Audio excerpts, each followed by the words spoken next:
Love with God channel. Weekly first reading. எசாயா அதிகாரம் 40 இறைவார்த்தைகள் 1 முதல் 5 மற்றும் 9 முதல் 11 வரை. ஆறுதல் கூறுங்கள், என் மக்களுக்குக் கனிமொழி கூறுங்கள் என்கிறார் உங்கள் கடவுள். எருசலேமிடம் இனிமையாய் பேசி உரத்த குரலில் அவளுக்குச் சொல்லுங்கள், அவள் போராட்டம் நின்றுவிட்டது, அவள் குற்றம் மன்னிக்கப்பட்டது, அவள் தன் பாவங்கள் அனைத்திற்காகவும் ஆண்டவர் கையில் இருமடங்கு தண்டனை பெற்றுவிட்டாள்.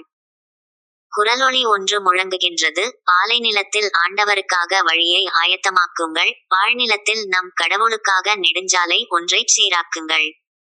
பள்ளத்தாக்கு எல்லாம் நிரப்பப்படும், மலை குன்று யாவும் தாழ்த்தப்படும், கோணலானது நேராக்கப்படும், கரடு முரடானவை சமதளமாக்கப்படும். ஆண்டவரின் மாட்சி வெளிப்படுத்தப்படும், மானிடர் அனைவரும் ஒருங்கே இதை காண்பர், ஆண்டவர் தாமே இதை மொழிந்தார்.